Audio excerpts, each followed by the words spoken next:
Donc bonjour à toutes et à tous. On essaie de commencer donc avec la première présentation qui sera autour des méthodes pédagogiques ou bien des approches pédagogiques.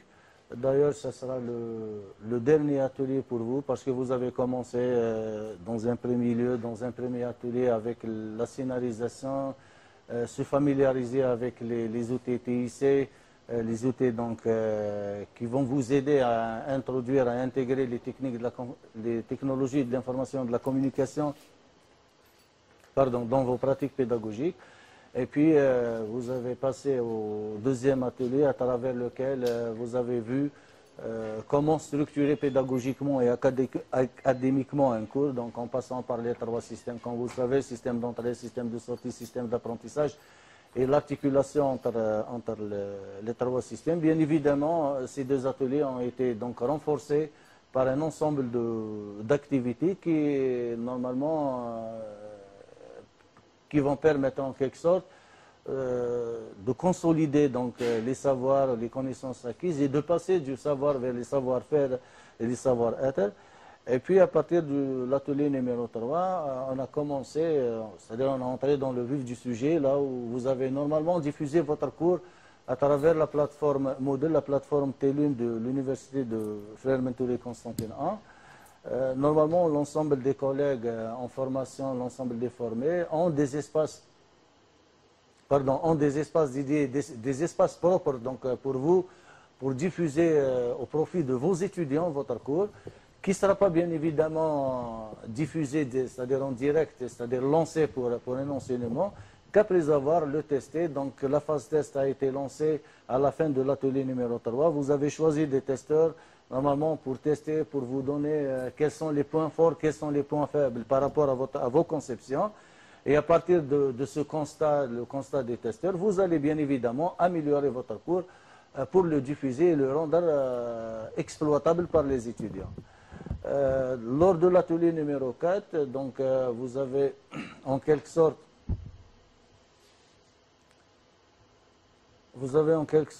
essayé d'entrer dans de nouvelles situations. Il s'agit de la conception d'un MOOC. Donc vous avez vu l'atelier numéro 3, la plateforme Moodle, mais actuellement, c'est-à-dire je pense actuellement, vous êtes dans l'atelier numéro 4, donc c'est la plateforme EDX. Donc c'est un peu par rapport à la plateforme difficile, mais il s'agit de conception d'un MOOC qui est réellement basé sur la notion de vidéo pédagogique. Donc normalement la vidéo pédagogique, vous allez l'entamer à partir de l'activité numéro 6. Vous allez vous-même concevoir produire vos vidéos pédagogiques, soit donc avec vos propres moyens, donc laptop, caméra de laptop et un logiciel.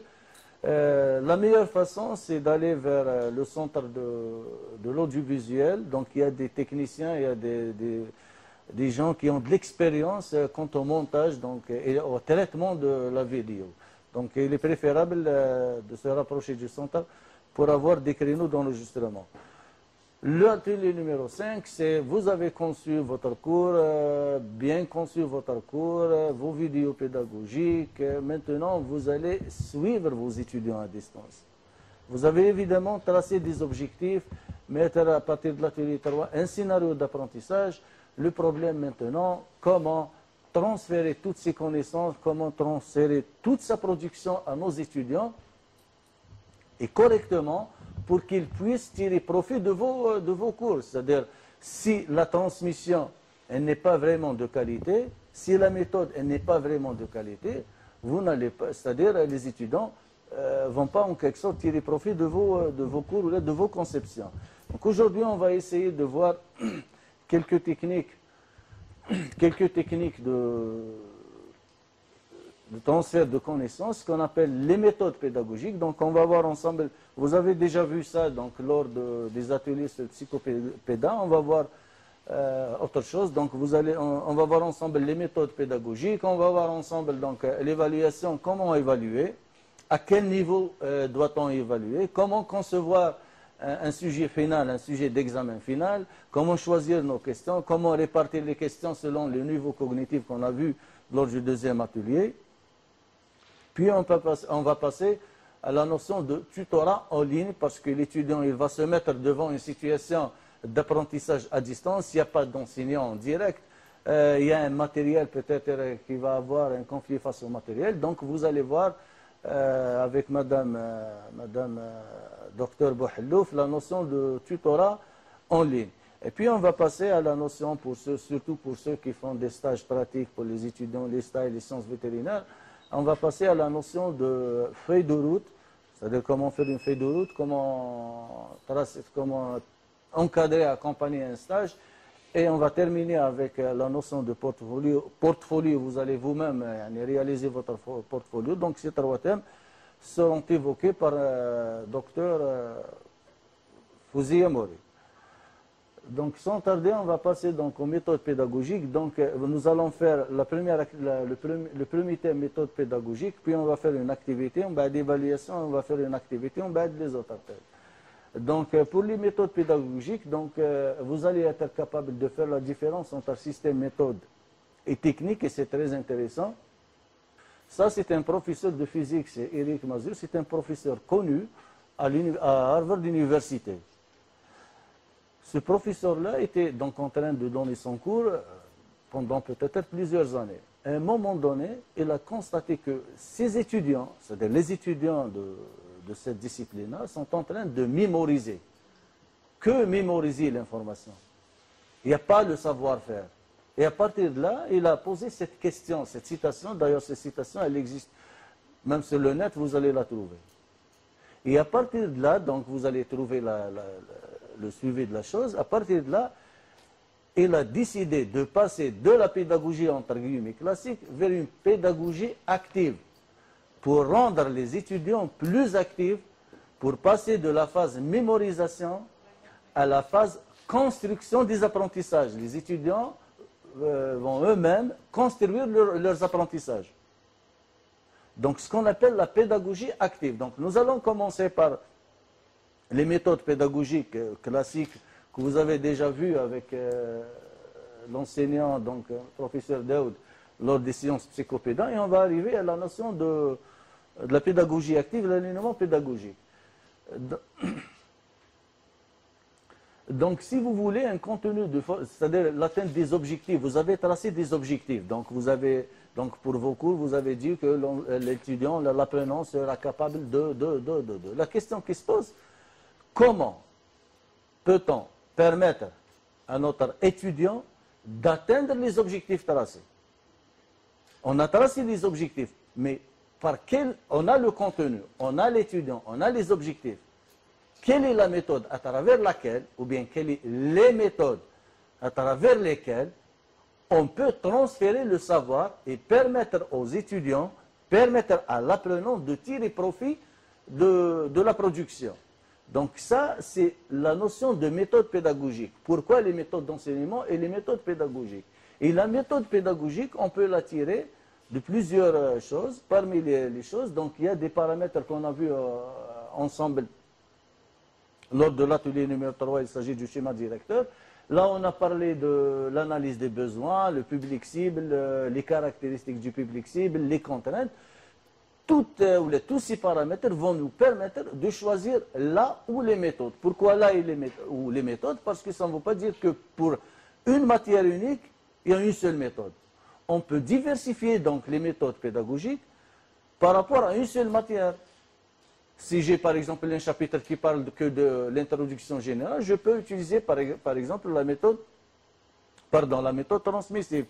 Je passe par exemple à un chapitre qui va traiter les équations, qui va traiter les manipulations, qui va traiter les pratiques. Je peux passer par exemple à la pédagogie active, là où je vais utiliser par exemple la simulation, l'étude de cas. Donc les méthodes pédagogiques, c'est-à-dire la méthode pédagogique, elle n'est pas unique pour un contenu.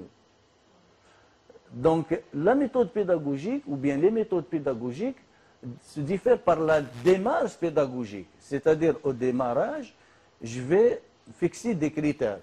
Quelle démarche pédagogique dois-je suivre avec mes étudiants? Est-ce que mes étudiants vont uniquement recevoir, c'est-à-dire deviennent des récepteurs, recevoir de l'information? c'est la méthode transmissive, ou bien mes étudiants vont construire, vont participer à la construction des apprentissages. C'est ce qu'on appelle le principe déductif et inductif.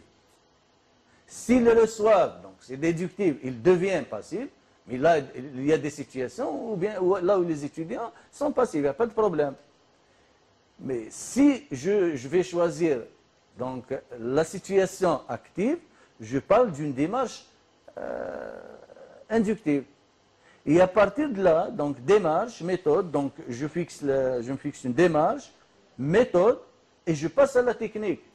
Je dis par exemple, mes étudiants vont recevoir l'information. Donc je vais choisir comme canal de diffusion, donc soit l'oral, soit un canal audiovisuel. Je mets par exemple à la disposition des étudiants un enregistrement YouTube. D'accord. Maintenant, le canal, donc c'est transversal, le canal de diffusion devient la technique à utiliser pour utiliser la méthode choisie. Donc ça, c'est les trois catégories: démarche, méthode et technique pédagogique. Donc il y a un point de vue des didacticiens qui parle de la notion de méthode pédagogique avant l'ère scientifique, ou bien l'époque scientifique, et après l'époque ou l'ère scientifique. Avant l'ère scientifique, donc avant les recherches, les méthodes pédagogiques étaient à la base des constats, des observations. C'est-à-dire, il y a par exemple, si je me souviens, donc le chercheur en éducation, je pense Skinner, le constat c'est concernant par exemple l'auto-efficacité. Là où il a mis par exemple, je me souviens pas de l'animal, je pense une souris, puis une cage. Ben, il a mis par exemple un truc, l'aliment. Donc à chaque fois, si je me souviens, peut-être il pousse un pédale ou un bouton, donc la porte s'ouvre, et la souris, donc c'est-à-dire elle va directement vers l'aliment. Après plusieurs constats, donc la souris, donc elle sait quoi faire. Donc ça c'est le behaviorisme, donc c'est un constat, mais il n'y a pas d'appui théorique.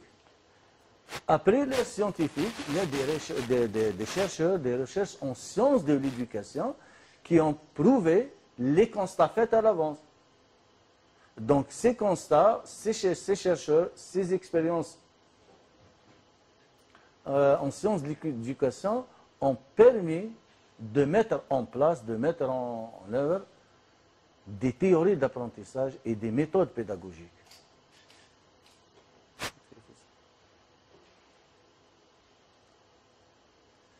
Le système pédagogique, donc, pour alléger les choses, si je prends par exemple le dernier exemple, l'approche par compétence est un système pédagogique. Donc le système pédagogique se construit à travers une synergie, donc regroupement, une synergie des participations cohérentes et complémentaires. Cohérentes et complémentaires, issues de plusieurs disciplines, donc c'est l'ère scientifique, et disciplines et sciences ayant en commun une approche pédagogique spécifique. Donc l'approche par compétence, elle est issue d'un ensemble de participations pour tracer ce qu'on appelle les situations problèmes. Ça, c'est les différents quadrants de la pédagogie ou de la méthode pédagogique. Nous commençons par ce qu'on appelle l'approche de la connaissance. Si on parle de l'approche par connaissance, on parle des méthodes traditionnelles, des méthodes ouvertes. Un peu plus bas, on passe à ce qu'on appelle les étapes de formation. C'est la scénarisation, comme vous le savez. On scénarise un cours pour mettre l'étudiant dans des situations réelles, dans des situations planifiées. Et on parle dans ce cas-là de les méthodes directives ou bien non directives. Si on passe, là on on fait un peu en avance, on va parler choix des techniques. Et dans ce cas-là, on va parler, vous avez déjà parlé de ça, ce qu'on appelle le technocentré ou bien le sociocentré, on va voir ça. Et le dernier quadrant, c'est la relation formation-apprenant, formation-étudiant, formation-participant. On parle de magistro-centré et pédocentré. Si je commence par exemple par les méthodes magistro-centrées et pivot-centrées, là, on essaie de dire qui est le maître de la situation. Si l'enseignant est le maître de la situation, on parle de magistro-centré. Si le maître est l'étudiant est le maître de la situation, on parle de pédocentré. Pour la méthode directive et non directive, donc c'est selon le degré de guidage de l'enseignant. Il guide plutôt l'étudiant, il met à la portée des étudiants, par exemple, un ensemble de démarches à faire, des feuilles de route. Donc, il va exiger des prérequis, il va demander aux étudiants de faire, par exemple, des feuilles de route. Il va, par exemple, planifier les moments de remédiation, il va planifier les moments de feedback, la consolidation mnésique, c'est-à-dire pour éviter l'oubli. Dans ce cas-là, c'est une méthode directive. Il y a des lignes de direction qui vont en quelque sorte permettre à l'étudiant d'acquérir les connaissances. Sinon, on parle de non-directive. Technocentré et sociocentré, donc c'est l'utilisation des moyens technologiques. Et les moyens technologiques, on peut les utiliser pour une seule personne, comme on peut installer des moyens technologiques et des environnements qui vont permettre aux étudiants de travailler ensemble, de se collaborer, de se coopérer. Et on parle ça, dans ce cas-là, de socio-centré. Les méthodes, j'ai déjà parlé de ça, les méthodes traditionnelles et ouvertes, donc ce sont les méthodes de transmission, la méthode transmissive et ainsi de suite, qui vont permettre à l'étudiant uniquement d'être dans une situation passive. Donc la typologie de la démarche ou bien de la méthode, donc on doit premièrement tracer des objectifs et c'est pour cela le module, l'atelier structuration pédagogique, le premier système, on a beaucoup parlé des objectifs parce que sans objectifs, on ne peut pas choisir la méthode, on ne peut pas savoir, on ne peut pas permettre à l'étudiant de savoir, c'est-à-dire la finalité de la formation. Donc on doit tracer les objectifs, on doit tracer un processus d'apprentissage et puis on va parler des résultats. Donc les résultats, c'est la mesure de connaissances, la mesure des connaissances acquises à travers l'évaluation. Donc les trois choses principales, donc tracer des objectifs, mettre en clair un processus d'apprentissage, prévoir des activités d'apprentissage. Ce n'est pas que l'évaluation finale. On va revenir à ce stade-là. On n'attend pas à la fin de l'évaluation finale pour juger si l'étudiant a journé ou bien admis.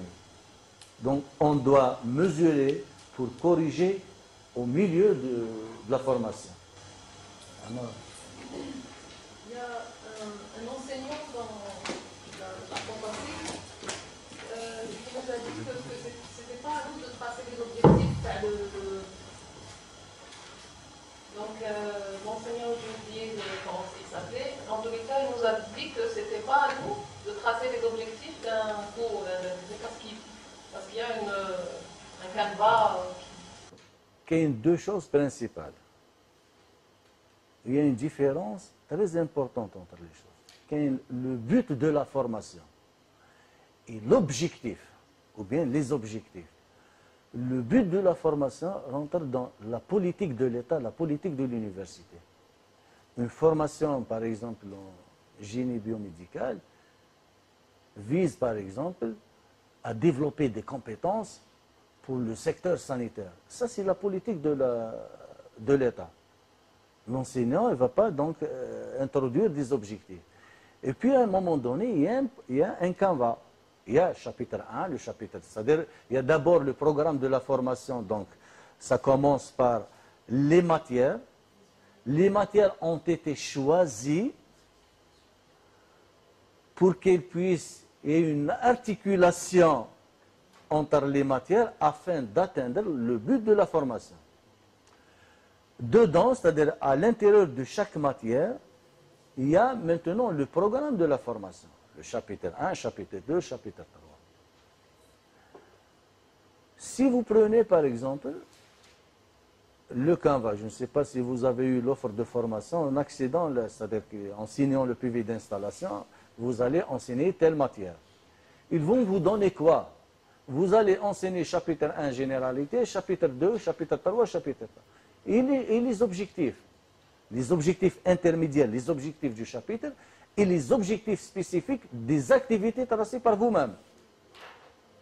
À mettre par l'enseignant pour créer en quelque sorte une motivation par rapport à l'étudiant, parce que vous allez, je ne sais pas si vous avez tombé dans cette situation, il m'est arrivé un étudiant, j'étais en train de faire un des chapitres. Bon, monsieur, oui, la question c'était très simple. C'est une question très simple. Parce qu'il n'y a pas d'objectif. Maintenant, si vous tracez les objectifs intermédiaires, si vous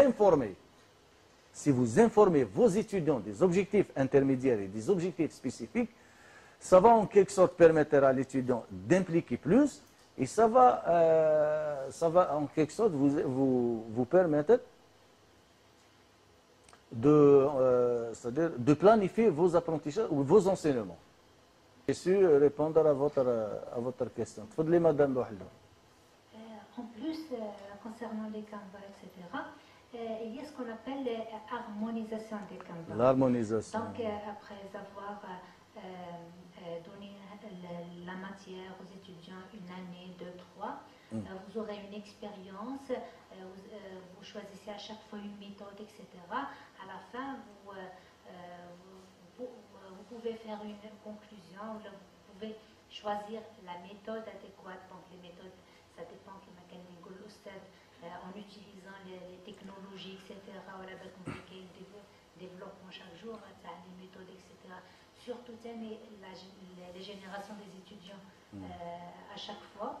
Donc, on propose, on fait des CP périodiques et l'équipe de formation, chacun part de sa matière, propose donne des propositions d'harmonisation de ce Canva-là. Et on fait l'harmonisation, on a tel comité, le conseil, etc., tel ministère, c'est-à-dire, en général, donc le farq entre l'enseignant à l'université et l'enseignant ailleurs dans les autres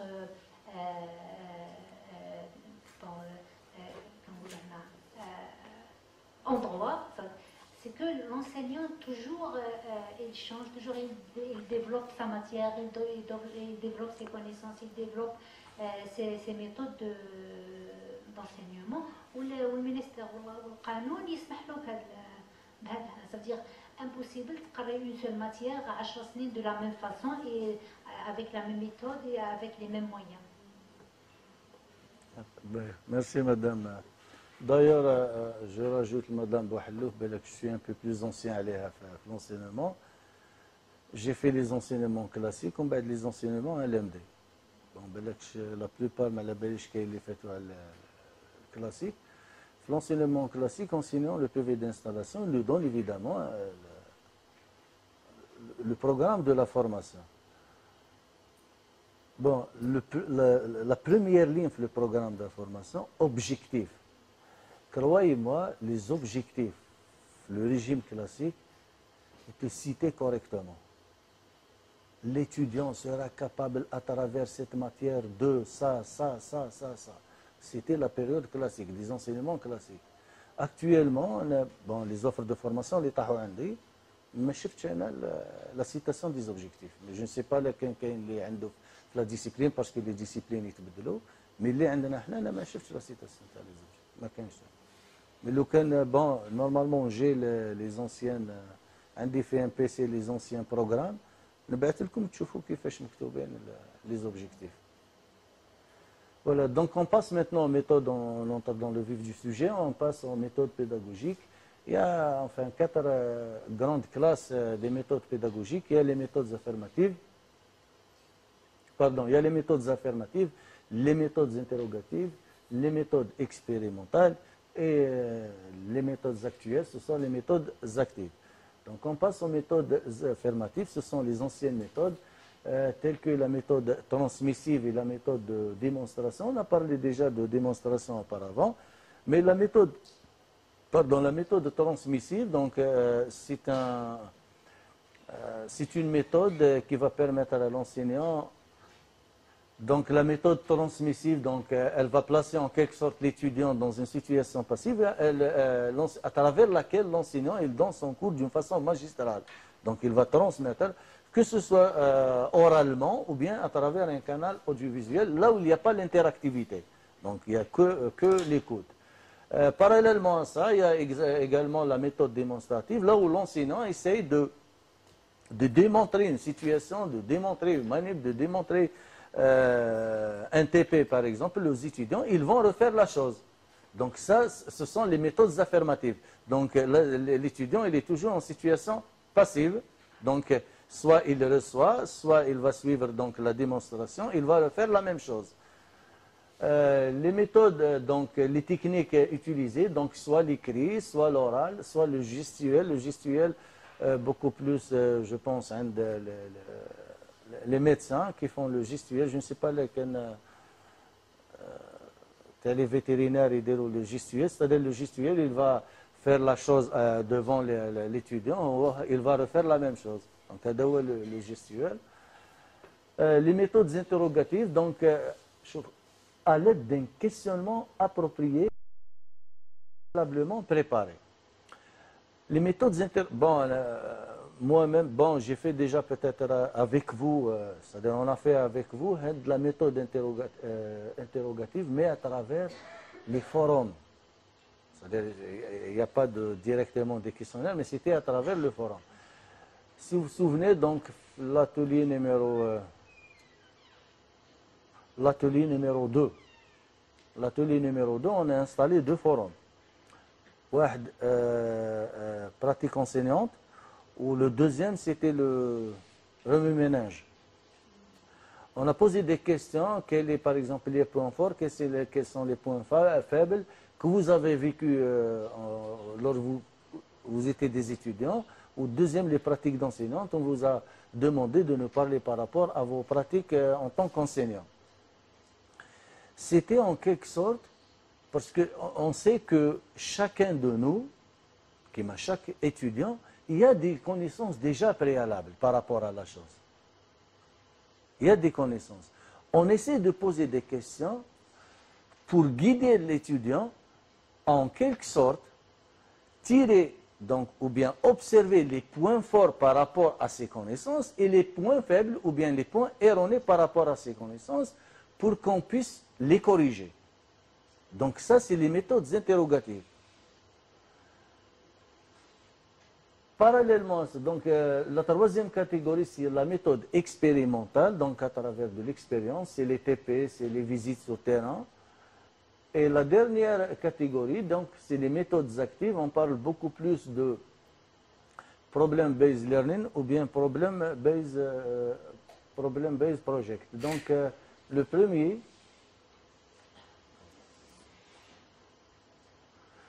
donc c'est l'approche par problème ou bien la pédagogie par problème. On met l'étudiant devant un problème, en quelque sorte réel, qui a des issues, qui a des solutions, et on lui demande de mobiliser les savoirs, les connaissances présentées, les connaissances acquises, pour sortir de ce problème-là. C'est en quelque sorte, si je peux dire, c'est la notion de PFE, le mémoire de fin d'études. On donne à l'étudiant un sujet où il essaye de décortiquer le sujet. Ce qui est sur le sujet, le problème a une solution. Il va essayer de décortiquer, de tracer la problématique et d'investir les connaissances acquises pour trouver une solution à ce sujet-là. Donc, il est dans une situation active, il travaille. Il y a également la pédagogie donc, par projet. Donc, également, on va le mettre devant un projet à réaliser. Et il y a l'étude de cas. Je pense, à travers les différentes formations, on a trouvé que l'étude de cas faite beaucoup plus par les gens qui font droit. عندنا معنا الدروة هنا ولا لا؟ دراسة حالة. Donc, à travers les collègues تاع الدروة عرفنا باللي الدروة donc يديروا les cours donc magistraux في l'Amphi ومن بعد ils envoient les étudiants عند l'huissier de justice عند notaire عند peut-être un avocat pour étudier يعني pour faire la pratique. Je pense ما نبالش اللي كان عندكم في l'économie ثاني. Donc même في sciences économiques l'économie, généralement, on fait des études de marché. C'est une collecte de données sur le marché, sur les clients, les concurrents, les fournisseurs, afin de voir si l'idée de création d'entreprise elle est réalisable. Donc, on doit faire une étude de marché pour prendre une décision. Donc c'est une étude de marché ou bien étude de cas, étude de terrain.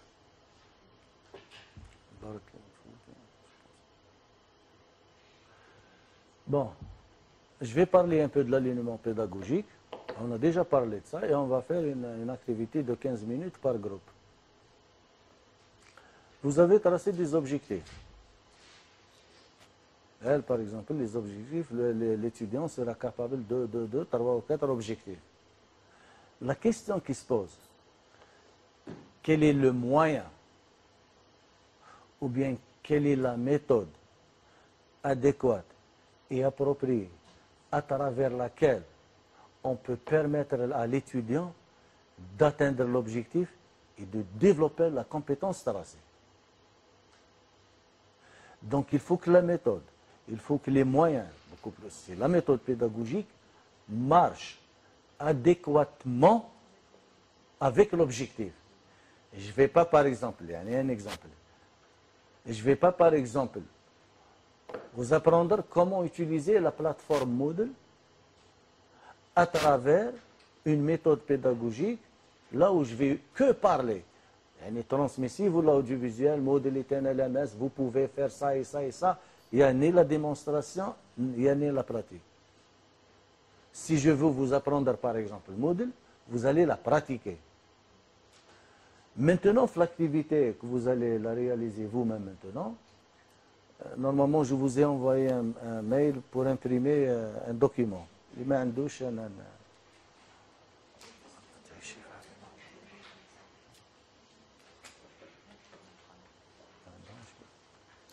Est-ce que vous avez tous le... Donc, le tableau, donc, il y a l'intitulé de l'unité d'apprentissage. Donc, vous prenez 2 unités et vous allez tracer les objectifs spécifiques par rapport à l'unité d'apprentissage. Quelles sont les séquences d'apprentissage? Chapitre numéro 1, je vais parler de ça. Les objectifs spécifiques, c'est ça. Quelles sont les séquences dedans? Le nombre de séances, le nombre de séances, parce qu'on va utiliser le même nombre de séances la conception du sujet final. Nombre de séances assurées et quelle méthode pédagogique. Vous allez dire quelle méthode pédagogique. On va travailler sur ça pendant 15 minutes. 3 ou 4 enseignants collègues vont nous présenter la chose pour discuter leur méthode par rapport aux objectifs. La deuxième partie du tableau, ça sera rempli après avoir consulté la présentation évaluée. Donc la deuxième partie, l'évaluation. Vous pouvez prévoir les types d'activités QCM, QCU, mais le type d'évaluation sommative formative, on va le laisser à la dernière minute. Donc même, je pense, feuille de route. Donc la deuxième partie, directement, on va la laisser pour l'évaluation. Donc la première partie, l'intitulé de l'unité, les objectifs, les séquences d'apprentissage, le nombre de séances et la méthode beaucoup plus. Donc l'activité, elle est faite, elle est tracée pour la méthode d'enseignement-apprentissage que vous avez envisagée. Voilà, bon courage.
pour l'intitulé de l'unité d'apprentissage, en premier temps, pour le chapitre 1, nous allons voir la méthodologie de recherche. Donc, c'est un peu les objectifs spécifiques de ce chapitre. L'apprenant sera capable de comprendre un cadre conceptuel de la méthodologie de recherche. Donc, pour les séquences d'apprentissage, nous allons voir tout d'abord la roue des sciences, les approches utilisées pour la méthodologie de recherche, notamment l'approche déductive et l'approche inductive. Méthode d'enseignement, d'apprentissage utilisée, ça sera pour le premier chapitre seulement l'affirmative. Donc nous allons utiliser juste la méthode didactique. Pour le deuxième chapitre, pour l'unité d'apprentissage numéro 2, c'est les instruments de l'étude de cas. Donc, les objectifs spécifiques, l'apprenant sera capable de maîtriser les instruments utilisés pour réaliser une étude de cas bien structurée. Donc, pour les séquences d'apprentissage, nous allons entamer la documentation, les entretiens, les études de traces et le questionnaire. Donc, c'est la même chose pour les deux premiers chapitres. La méthode d'enseignement, ça sera affirmative, car c'est un cadre théorique de l'étude de cas. Pour les autres chapitres, nous allons utiliser d'autres unités d'apprentissage où l'apprenant sera capable de réaliser une étude de cas réelle, soit pour une étude de cas au cours de sa formation, pour réaliser une mémoire, je ne sais pas, mais notamment pour le domaine professionnel où il va connaître les différents cas utilisés dans le domaine hygiène et sécurité industrielle. Bon, pour la première, l'intitulé de l'unité d'apprentissage, le premier c'est la notion fondamentale en chimie. Les objectifs, l'apprenant sera capable de comprendre les différents états de la matière. Il sera en mesure de calculer la concentration molaire, la masse et la densité par plusieurs méthodes. Séquence d'apprentissage. La première, c'est état caractéristique de la matière, notion d'atome, mole, molécule et nombre d'Avogadro. La troisième, c'est aspect qualitatif et quantitatif de la matière. Les méthodes utilisées sont la méthode affirmative et démonstrative. Pour le deuxième pour la deuxième unité d'apprentissage, c'est les constituants d'un atome. Les objectifs spécifiques, c'est connaître la structure interne de l'atome et apprendre la notation symbolique des différents constituants de l'atome. Pour les séquences d'apprentissage, la première c'est les isotopes, la deuxième c'est l'énergie d'interaction entre les différents constituants. La méthode d'apprentissage c'est la méthode affirmative. Le nombre de séquences c'est 1h30 pour chaque séquence.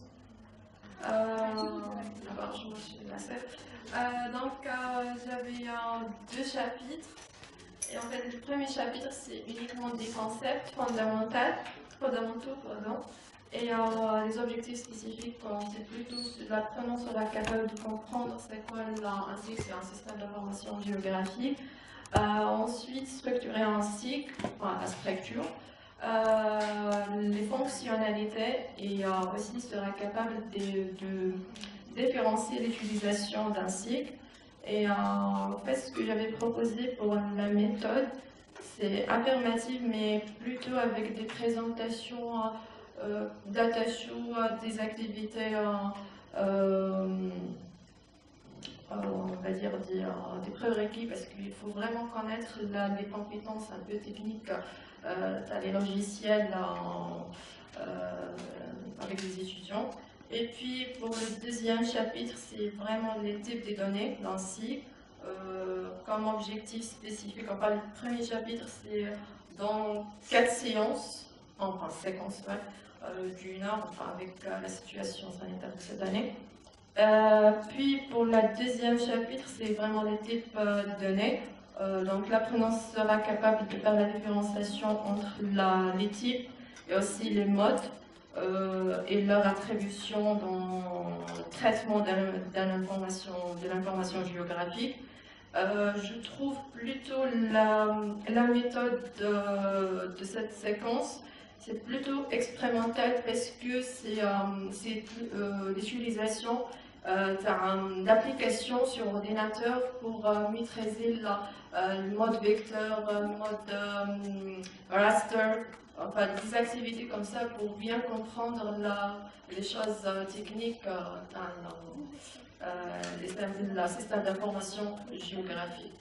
مقياس منازعات التأمين المقياس هذا تناولناه في 3 محاور.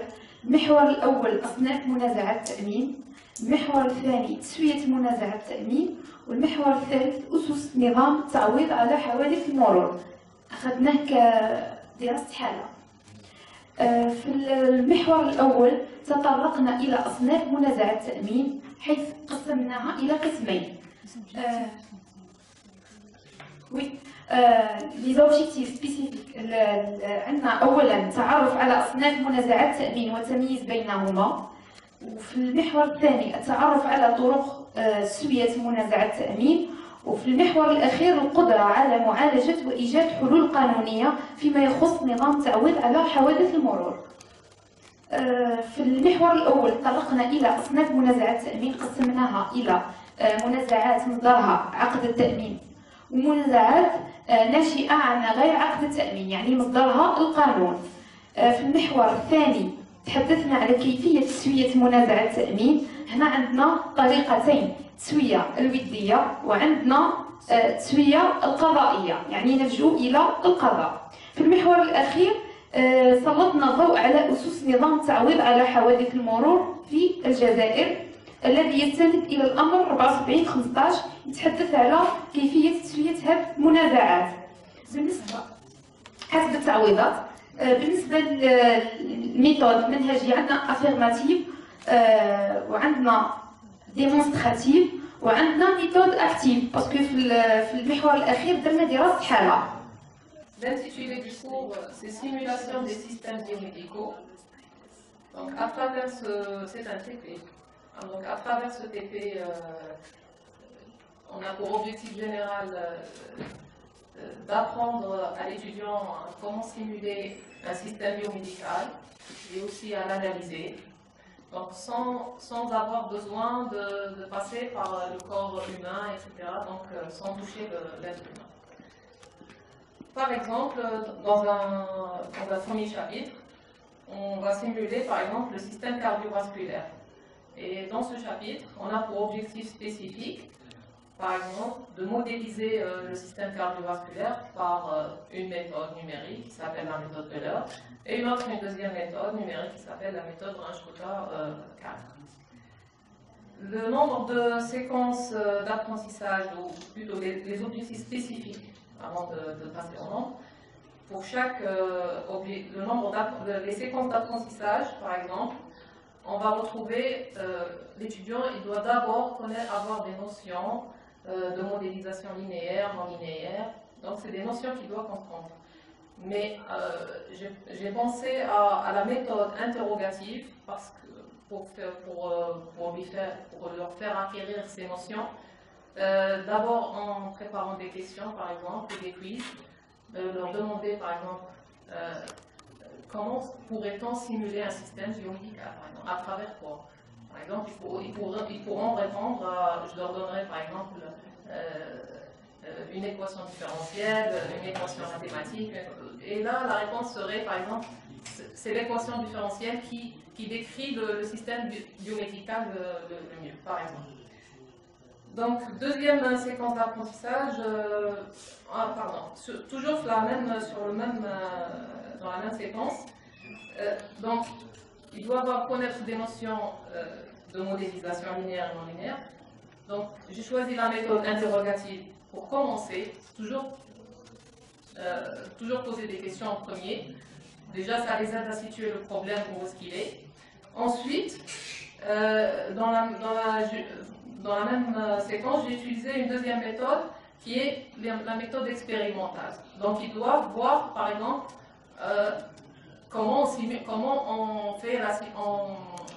on résout, par exemple, une équation différentielle. Je dois leur montrer. Donc, c'est deux méthodes d'apprentissage utilisées pour un même objectif spécifique. Ensuite, pour par exemple l'objectif spécifique qui est de comprendre le principe de la méthode Euler, qui est une méthode numérique, j'ai choisi la méthode d'apprentissage active, qui est qui met l'étudiant dans une approche par problème. C'est-à-dire, je vais lui poser le problème, je lui dis, je vais lui donner par exemple des problèmes.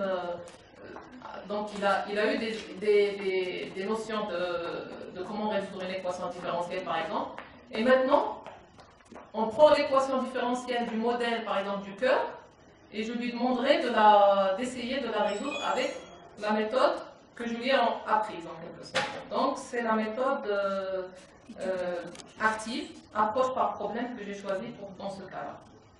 Voilà, c'est à peu près pareil pour les autres chapitres. Merci. Donc la première question, si vous voulez, procédons-nous par une évaluation correcte et de qualité. Et chacun de nous doit poser cette question. Est-ce que je procède par une évaluation correcte et de qualité? Donc, pourquoi on évalue les étudiants? Pardon? Pourquoi vous faites des évaluations?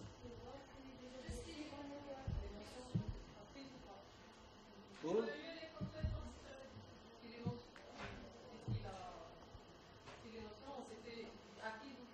si les compétences ont été installées. Si les objectifs ont été atteints. Donc ça, c'est pour mesurer le degré d'acquisition, piloter la progression. Beaucoup le note. Il faut attribuer des notes. Donc ce qui est important, c'est le milieu pour piloter la progression. Donc si on veut piloter la progression, c'est-à-dire il ne passe pas d'un chapitre à un autre, d'une unité à un autre, sans avoir en quelque sorte les objectifs à atteindre pendant la séquence ou pendant l'unité. Donc piloter la progression, cela veut dire c'est une évaluation. On doit faire une évaluation continue, une évaluation formative pour qu'on puisse piloter la progression. La deuxième question, avez-vous senti un jour que vous êtes face à une évaluation subjective dans le mot? Avez-vous essayé de l'éviter? Comment? فهمتوا واش معناتها subjective? L'éviter par l'anonymat. Donc madame قالت éviter par l'anonymat, donc فهمت واش معناتها subjective. Subjectif, bon, on va voir ça ensemble. Subjectif, au lieu de corriger la feuille, au lieu de corriger les réponses, à un moment donné, vous êtes en train de penser, par exemple, la personne l'étudiant qui a fait un jour, ça a été un مشكل, je ne sais pas quoi, المشكل راح بصح الغير مازال كاين. D'accord, donc هذه la subjectivité الزميله donc تقول باللي utiliser l'anonymat c'est une technique, mais malheureusement les faits عندك donc l'anonymat لما انا ندير l'anonymat وتكوريجي. Donc انا على بالي الورقات بصح لما انا ندير l'anonymat وانا نكوريجي c'est pas évident. On va voir comment peut-on éviter la subjectivité dans l'évaluation. Et la dernière, donc à travers une grille d'évaluation critériée, à travers des critères, وهذا اللي عشتوه معنا في ليفالياسيون تاع لي طرافو سو سون دي كريتير عندكم دي كريتير يقول لك مليح ماشي مليح داكور دونك هذه هي ليفالياسيون في الجديد et la dernière comment l'évaluation sert-elle l'enseignant est-ce que j'évalue en évaluant تفضلي ça peut être bon est-ce qu'on peut utiliser le corrigatif pour éviter la subjectivité? Le corrigatif, bien évidemment, il faut l'utiliser parce que vous allez corriger par rapport à un corrigatif. Voilà. Vous avez par exemple fait un examen de maths ou lettres de physique, on demande à l'étudiant par exemple de résoudre un problème. Toute sa démarche est correcte. Malheureusement, le résultat final est incorrect. Si on parle de la subjectivité, j'ai deux feuilles, les deux, tout est correct par rapport à la démarche, et le résultat, malheureusement, il a mal manipulé la calculatrice, je ne sais pas quoi, il a eu et il n'a pas eu. Je peux donner, par exemple, 80% de la note au premier étudiant et 0% au deuxième étudiant. C'est vrai. C'est une subjectivité. Il y a le corrigatif, ça qu'il y a la subjectivité. D'accord, je comprends, merci. Maintenant, comment l'évaluation, j'évalue les étudiants. Est-ce que l'évaluation que j'ai faite aux étudiants va me servir? Pourquoi? Donc pour voir si les méthodes sont adéquates ou bien non. D'accord? Donc ça, elle peut me servir, l'évaluation peut me servir. Donc on commence par l'évaluation, les étapes.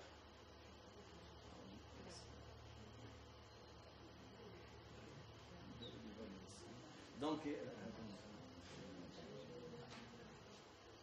je vais parler des choses essentielles. L'évaluation, elle est pilotée ou bien elle est basée sur trois choses principales. La première, c'est la clarification. Et la clarification des objectifs. Je dois clarifier aux étudiants, bien à l'étudiant, les objectifs à atteindre, les compétences à installer pour que je puisse l'évaluer. Et c'est pour cette raison-là, on insiste toujours sur l'édition des objectifs. Qu'est-ce qu'on attend de lui? Si, par exemple, je donne le cours sans dire par rapport à l'étudiant, vous allez être capable de manipuler une machine, le tour par exemple, et puis à la fin, je lui donne une évaluation, où je l'évalue par rapport à l'utilisation d'une pièce avec le tour par exemple. C'est pas normal. Donc on doit demander, on doit clarifier à l'étudiant ce qu'on attend de lui pour qu'on puisse l'évaluer, pour qu'on puisse avoir le droit d'évaluer l'étudiant. Le deuxième point essentiel, c'est l'interprétation. Donc, est-ce qu'il a pu développer ses compétences? C'est par rapport aux activités d'apprentissage, par rapport à l'évaluation. Et si j'évalue, c'est un point très essentiel. Je dois faire des constats, je dois faire des observations. Des observations par rapport à quoi? Par rapport à la note. Quelqu'un a eu 10, l'autre il a eu 0, l'autre il a eu 20. 20 c'est quoi? 10 c'est quoi? 0 c'est quoi? Je dois observer. Pour corriger son comportement par rapport à ses apprentissages, je dois faire des observations. Je n'appelle la note. Pourquoi il a eu 0? Pourquoi celui-là a eu 20? Pourquoi celui-là a eu 17? D'accord? Donc ça, c'est les essentiels de l'évaluation. Donc vous avez déjà vu. Est-ce que vous pouvez me dire c'est quoi l'évaluation et le diagnostic? Vous avez déjà fait l'évaluation avec M. Deur. C'est quoi une évaluation diagnostique?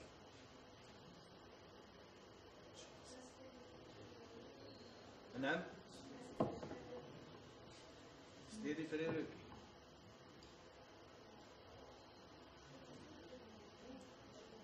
Donc ces tests, c'est pas les prérequis, dans le sens, c'est le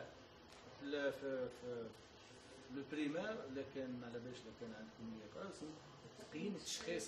après 15 jours, ils diront, pour se situer, pour prendre une posture par rapport à mes méthodes pédagogiques. D'accord. Le deuxième type de l'évaluation, c'est l'évaluation formative. C'est quoi une évaluation formative?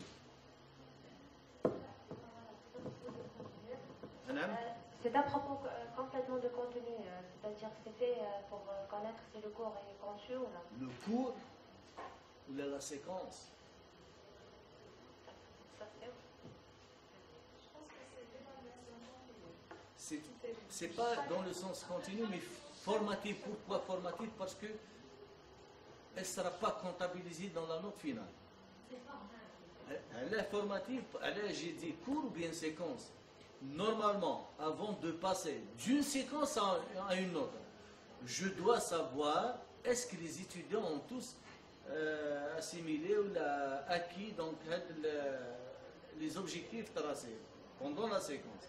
Donc, à travers quoi? À travers des exemples, des exercices. Donc, je donne un exercice de 2 minutes, 3 minutes pour voir l'étudiant est-ce que ça. Sinon, normalement, je n'ouvre pas le droit de passer d'une séquence à une autre si l'ensemble des étudiants n'ont pas pu avoir la compétence visée. D'accord? Donc, ça, c'est l'évaluation formative. L'auto-évaluation, donc vous allez s'auto-évaluer, c'est-à-dire l'étudiant s'auto-évaluer et ça rentre donc dans la formation. Et la formation sommative, finale. Comme son nom l'indique, ça vient du sonar, c'est-à-dire c'est en quelque sorte une synthèse. C'est le test final, c'est-à-dire. Sommative, مش من صنع. Sommative من somme. Ah, ok. Somme. Donc différentes évaluations sommatives. C'est une synthèse. Différentes évaluations sommatives le long de la note, dont la note sera comptabilisée la note finale. D'accord?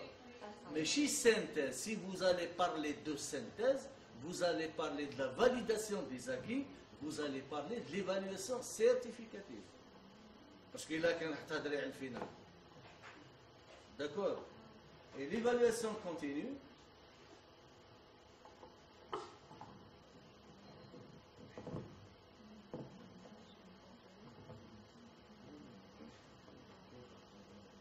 Donc l'évaluation continue, à chaque fois on fait des évaluations, par exemple les interrogations et ainsi de suite. Donc pour tester et l'évaluation continue, la note la note finale.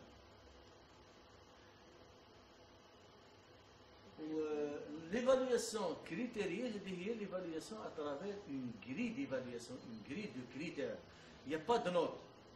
Surtout lorsqu'il s'agit par exemple des modules, par exemple, enseigné par un enseignant qui le chapeaute et un ensemble de chargés TD qui vont corriger. Pour éviter la subjectivité, on donne par exemple des critères qui m'a gardé une bureau, la formation fait comme très bien, excellent. Et derrière les critères, il y a des notes. Donc l'évaluateur ne cherche les critères. Il dit excellent, on l'a bien, on les a pas bien. Ben, en cochant sur excellent, il y a une note qui sera comptabilisée. D'accord? Ça marche beaucoup plus avec les exposés. Les exposés, voilà. Ouais, ça marche avec les exposés. Par exemple, l'étudiant fait sa présentation, l'enseignant note, bon, là, elle est devant lui. Donc, il y a des critères dans cette grille. À la fin, il va attribuer une note selon les critères. Les mini-projets ou les soutenances de master, normalement, ils déroulent avec une grille. Exactement. Mais ils déroulent tu as 15 ou tu as 16. Voilà. Normalement, une grille d'évaluation, c'est-à-dire les chercheurs disent qu'on ne peut pas éliminer la subjectivité, mais on peut la réduire. Le maximum. Le feedback, c'est une notion très importante. Il faut toujours donner un feedback aux étudiants. Que ce soit il a très bien travaillé, que ce soit il n'a pas bien travaillé. Il faut toujours l'encourager. S'il a fait le tout juste, vous dites bravo. على الأقل في الورقة لما باش لكن وصلتوا على الأقل. لكن يعطيك الورقة تدي لا نوت تدي 20 يكتب لك اكسيلون تدي 10 يكتب لك موين ما تديش يكتب لك باسابل ولا يكتب. L'essentiel كاين الفيدباك. Il faut l'encourager. Celui qui a travaillé, c'est-à-dire que il n'y a pas de feedback. Je travaille par un examen, j'ai eu par exemple une mauvaise note, un collègue il a eu une bonne note, aucun feedback, donc il a eu puisque moi je ne sais pas. Donc il faut donner un feedback aux étudiants. Bravo, très bien, excellent. Voilà, vous êtes bien, mais il faut essayer de travailler dessus, il faut revoir ce chapitre, il faut revoir cette notion. Donc il faut l'encourager avec le feedback. Et la chose la plus importante, c'est la table de spécification. Parce que vous avez vu, j'ai essayé de passer vite par rapport à l'évaluation, c'est la table de spécification et la table de spécification à travers laquelle vous allez, donc vous savez quels sont vos objectifs, vous savez combien d'heures ou combien de séances vous avez envisagé ou réservé à la séance, à la séquence. Maintenant, vous allez concevoir votre sujet d'examen. Vous allez prévoir des questions. Donc, les questions, quels sont les types de questions par rapport au niveau cognitif, comment calculer ces questions, tout ça on va le voir dans une table dite table de spécification. Donc la première des choses, la table de spécification, ça c'est la table de spécification qui contient plusieurs lignes égales au nombre de chapitres. Donc, chapitre 1, chapitre 2, ainsi de suite. Et qui contient plusieurs colonnes. La première colonne, c'est les chapitres à examiner. نقدر ندير 6 chapitres. Le premier c'est définition de généralité, je ne vais pas l'examiner. C'est les chapitres à examiner. Vous passez au thème dedans. Le chapitre égale des thèmes, des séquences. Quels sont les thèmes? Donc thèmes à examiner en fonction des objectifs visés. Donc j'ai déjà fixé des objectifs par rapport à un thème. Bon, j'ai donné ici un truc par rapport à la maîtrise globale. Bon, le chapitre, c'était OPA niveau débutant. Et puis, les thèmes à examiner, c'est comprendre les chaînes éditoriales, organiser une conception avec OPA, maîtriser OPA. La troisième colonne, c'est les séances. Enseigner pour un thème X. 2 séances par rapport à la conception, à la compréhension des chaînes éditoriales, 2 séances par rapport à l'organisation, et 4 séances par rapport à la maîtrise. En tout, c'est 8. D'accord, je me fixe un nombre de questions que je vais les mettre à l'évaluation finale. Je dis, je vais mettre 16 questions. C'est clair.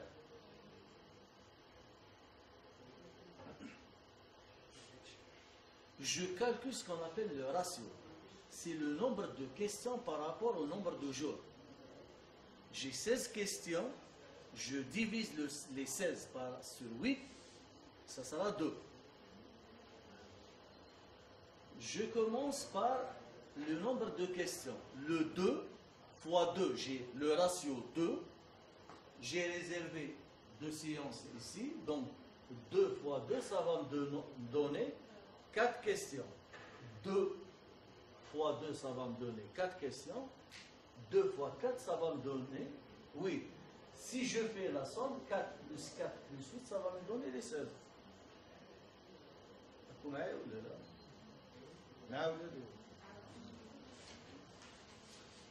Donc, la première, je mets les chapitres à examiner. La deuxième colonne, je mets les thèmes à examiner. La troisième colonne, je mets les séances, nombre de séances réservées pour chaque thème. la dernière ligne de la quatrième colonne, je mets le nombre de questions réservées à l'évaluation, 16. Dans le cas de c'est 16. Je calcule le ratio, c'est le nombre de questions sur le nombre de jours. Donc 16 sur 8, c'est 2. Mais là, le 2 fois nombre de séances. 2 fois 2, ça va me donner 4. Donc je dois réserver 4 questions pour le thème comprendre les chaînes éditoriales. Je dois réserver 4 questions par rapport au deuxième et 8 questions par rapport au troisième. D'accord? Je passe.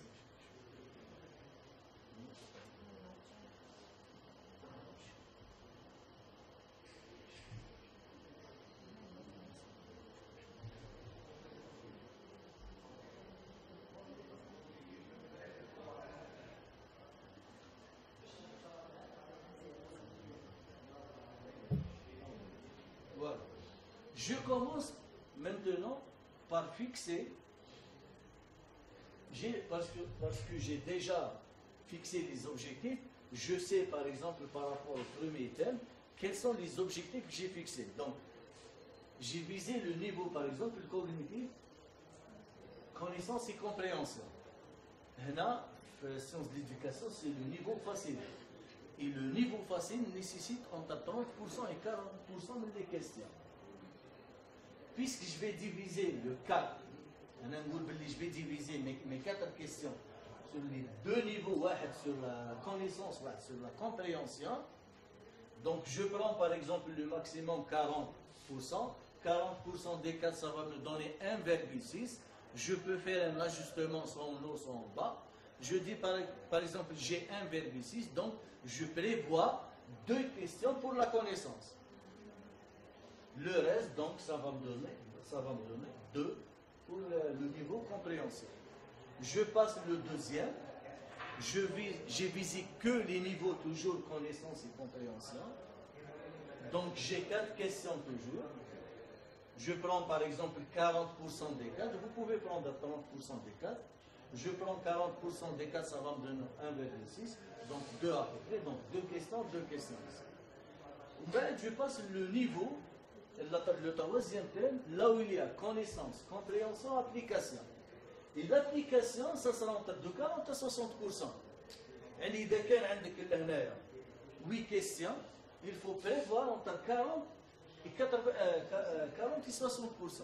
Si je prends le maximum 60%, cela veut dire que je vais avoir 8 questions, 60 fois 8, ça va me donner 4,8. Je peux donc faire un réajustement, 4,8, ça va me donner 5. Donc ici, on a pris, par exemple, 6, pour augmenter celui-là. Je peux donner ici 5. Il me reste 3. Donc les 3, je vais donc les dispatcher entre le niveau connaissance-compréhension en respectant le taux. Donc je prends par exemple 30% par rapport aux connaissances.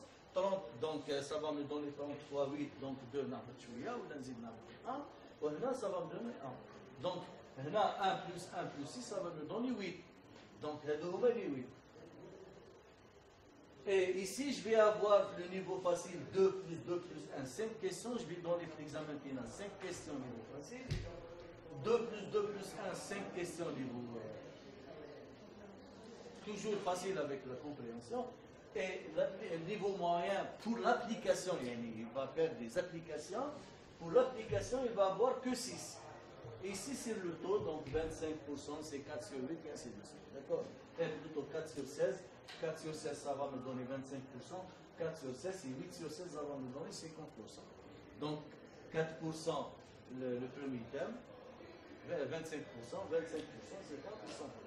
Ça, c'est la table de spécification qui va vous permettre de choisir vos questions, de concevoir votre sujet d'examen. C'est clair?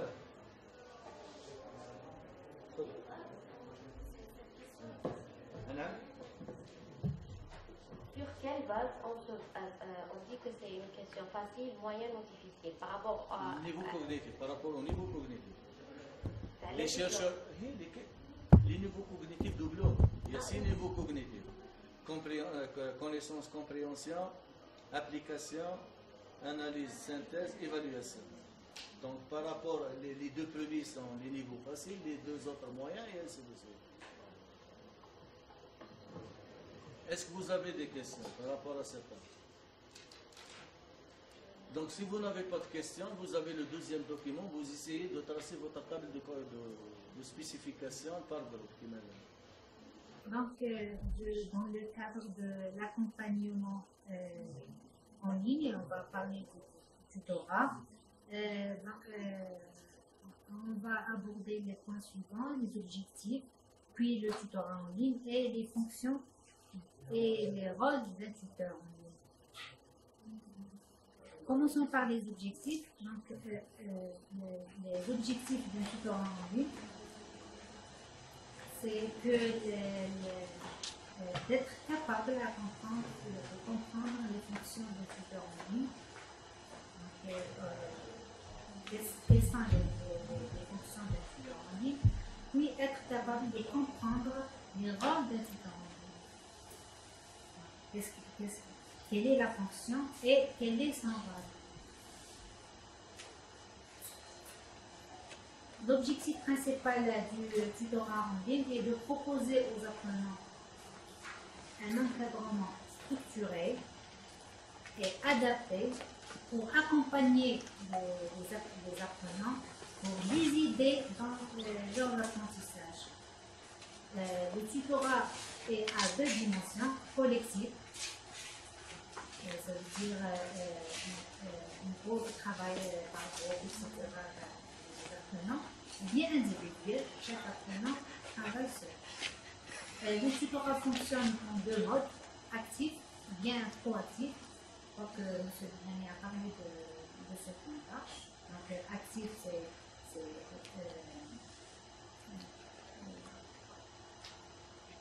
désigné par, ou bien proposé par le tuteur et proactif par l'apprenant.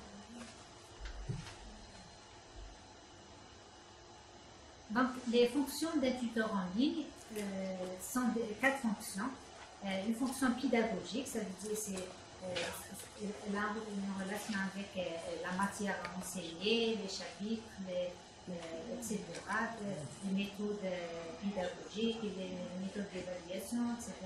Tout ce que vous avez vu dans ce cas.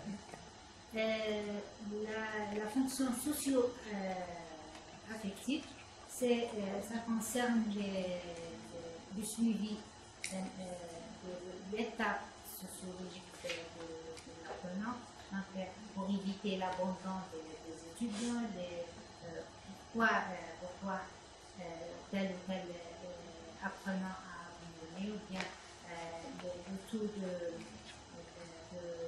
l'évolution de cet apprenant a diminué, etc. Donc, voir le problème et essayer de résoudre les problèmes sociologiques des apprenants. Les problèmes administratifs, bien les fonctions administratives, c'est face aux problèmes liés à l'administration concernant par exemple les inscriptions, concernant les certificats, concernant les problèmes tout problème lié à l'administration. Les problèmes techniques aussi, donc le tuteur, concernant l'administration, il peut résoudre ce problème, par exemple les inscriptions et tout. Lorsque le problème ne peut pas être résolu au niveau du tuteur, il peut être un coordinateur, bien un intermédiaire, fait un rôle intermédiaire entre l'apprenant et l'administration pour résoudre la question. Concernant les problèmes techniques, c'est tous les problèmes, ça entre dans les problèmes de l'apprenant, que ce soit problème technique en utilisant dans la formation, en utilisant le logiciel, en utilisant par exemple la connexion à la plateforme, par exemple pourquoi vous avez vécu des problèmes, par exemple je ne suis pas inscrit dans la plateforme, donc il faut résoudre le problème. Si le tuteur peut résoudre le problème au niveau de son état, donc il peut. Sinon, il s'adresse aux responsables techniques qui peuvent le faire. هما généralement les 4 fonctions d'un tuteur. Maintenant, on va parler d'un modèle proposé par Jacques Rodet. Donc, ce modèle se compose ou bien comprend 4 types. Donc, commençons par le plan cognitif. Le plan cognitif contient le contenant disciplinaire, la méthodologie et la technique de tutorat, administrative et académique. Le plan socio-actif, comme nous avons dit tout à l'heure, donc c'est éviter l'isolement des étudiants. Pourquoi cet étudiant évite, par exemple, le travail de groupe, etc. Il faut traiter ce problème, rendre autonome, faciliter la collaboration. Troisièmement, le plan motivationnel, donc c'est lutter contre l'abandon. Donc il faut traiter le problème de l'abandon, renforcer la motivation intrinsèque. Donc là, il faut motiver les apprenants et encourager et féliciter. Donc l'encouragement se fait par exemple en leur donnant des badges, des certificats, etc. Le dernier plan, c'est le plan avancé, c'est le plan métacognitif, c'est féliciter la planification, évaluer les stratégies métacognitifs et aider à s'auto-évaluer. Donc c'est l'état avancé. Lorsque l'apprenant arrive à aider à s'auto-évaluer. Concernant cette partie, donc ça va être présenté par Donc, je remercie Madame Bouhilou d'avoir présenté donc, le tutorat en ligne qui est très intéressant et très important. C'est-à-dire que c'est un point central par rapport à la formation à distance. Nous devrons, donc, c'est un rôle, nous devrons accompagner nos étudiants, surtout pour éviter l'abandon, surtout pour les motiver. Et je pense que nous avons tous vécu la situation d'abandon face à cette pandémie, durant cette pandémie. Et normalement, les enseignants passent tous à distance. Mais à un moment donné, on trouve que les étudiants n'accèdent pas à la plateforme, donc peut-être ne consultent même pas les documents. C'est un abandon. Malheureusement, en tant que responsable, il n'y a pas de question centrale chez les enseignants. Il y a un seul mot, les étudiants n'acceptent pas la plateforme, les étudiants ne veulent pas travailler. Les étudiants ne veulent pas travailler. Quel est notre rôle? Notre rôle, c'est, en quelque sorte, essayer de chercher le problème, là où il y a un problème, parce qu'ils disent tous, par exemple, ils n'ont pas les moyens de connexion. Et c'est pas tous qui n'ont pas les moyens de connexion. Malheureusement, que 90% n'acceptent pas la plateforme. On a essayé de travailler, je prends le cas par exemple de Mme Louis, on a travaillé, vous avez mon module d'évaluation la semaine, on a travaillé ensemble le premier semestre, quand elle a une évaluation en ligne, on a fait les mails et puis donc يجي انا بعثنا حتى حلينا المشاكل كامل وبدات l'évaluation en ligne, elle a pu faire l'évaluation. Donc elle a répondu à toutes les questions des étudiants. Donc ça c'est l'aspect technique. Maintenant on passe à une chose très importante, c'est ce qu'on appelle le courant SOTL. Et le courant, là j'ai commencé par le souci, pourquoi ils ne travaillent pas, pourquoi ils ne sont pas motivés, pourquoi ils attendent. Ce sont tous des questions centrales que l'enseignant doit les produire. Maintenant, le courant SOTL, c'est l'excellence dans l'enseignement. Vous êtes des enseignants, vous enseignez. Il faut avoir l'excellence et l'expertise dans l'enseignement. Pour avoir l'excellence et l'expertise dans l'enseignement, il faut passer par ce qu'on appelle le courant SOTL, Scholarship of Teaching and Learning, et l'enseignant, comme vous, commence par un praticien. Il enseigne.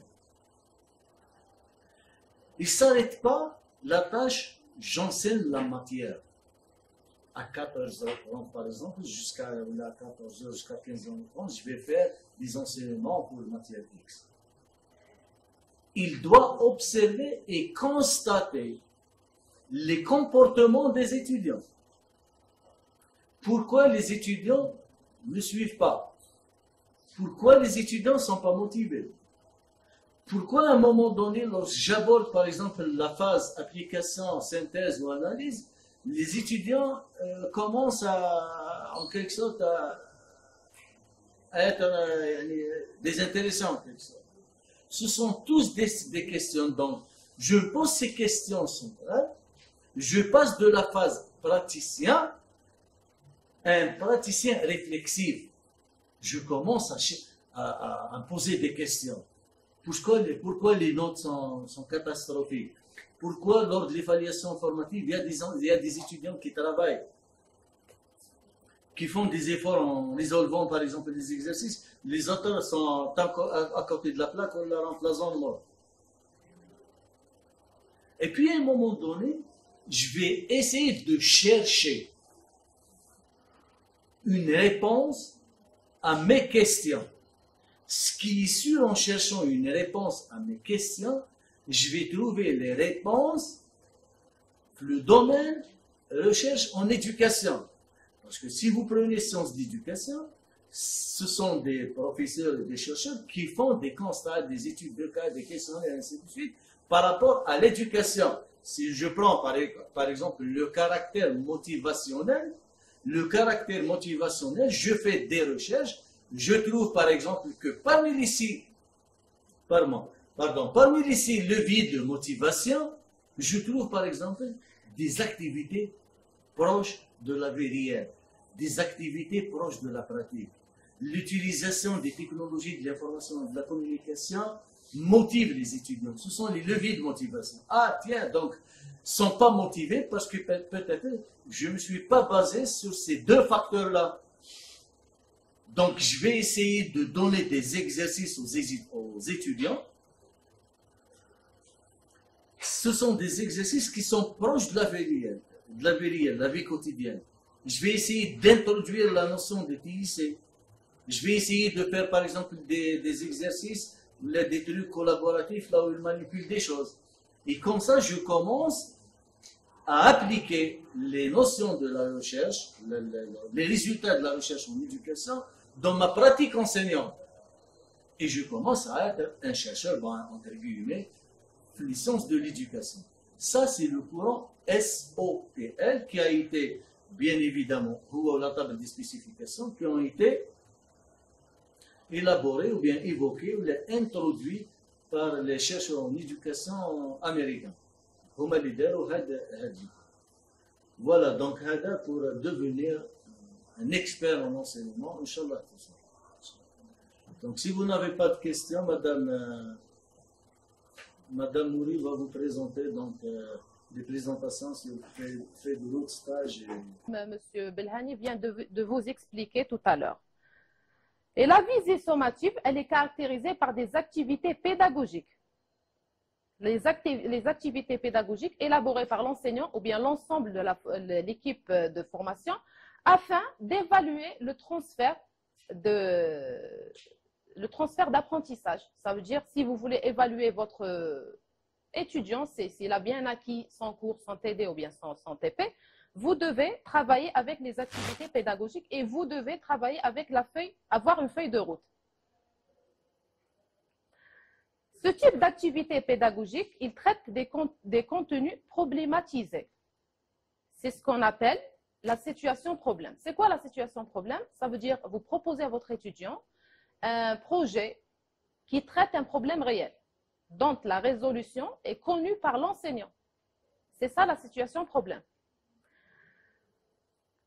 Je viens de vous dire que la feuille de route, son objectif, c'est d'évaluer la progression de la réalisation des tâches par vos étudiants. Mais avant de donner des tâches à un étudiant, certainement, on doit lui donner l'apprentissage nécessaire ou bien l'apprentissage adéquat pour la réalisation des tâches. Donc, on doit donner du sens à notre apprentissage. Comment? Comment peut-on donner du sens aux apprentissages? C'est en les intégrant dans un projet pédagogique. Et c'est quoi le projet pédagogique? Le projet pédagogique, il est basé sur les savoirs, les savoir-faire et les savoir-être. Et ce qui est important, ce n'est pas le projet lui-même.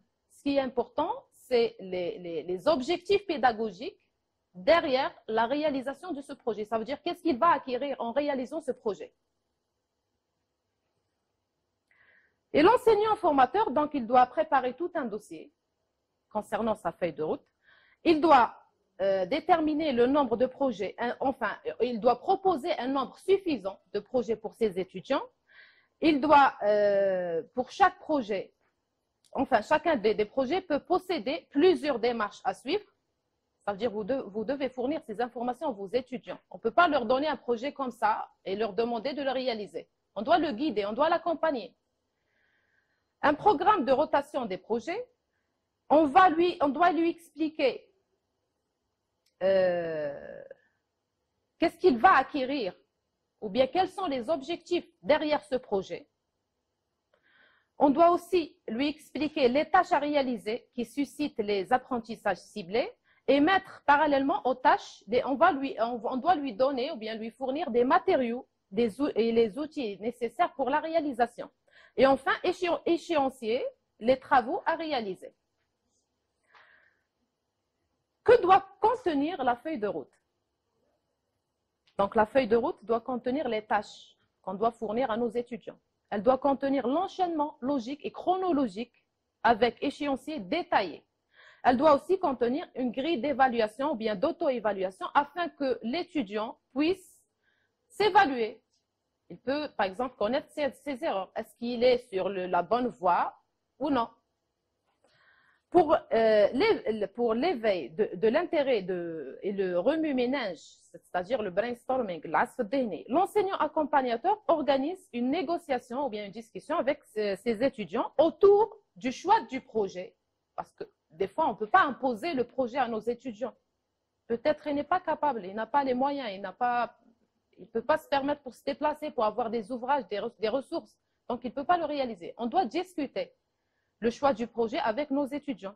On doit discuter aussi la démarche à emprunter ou même les activités à réaliser. On ne peut pas... parfois, l'étudiant n'a pas compris le sujet. En tant qu'enseignant, on ne peut pas lui dire je ne peux rien faire pour vous. On doit lui donner des explications. On doit lui montrer le chemin pour faire son projet. Et enfin, on doit discuter aussi concernant les regroupements. Si le projet il doit être réalisé en groupe, donc on doit déterminer le groupe.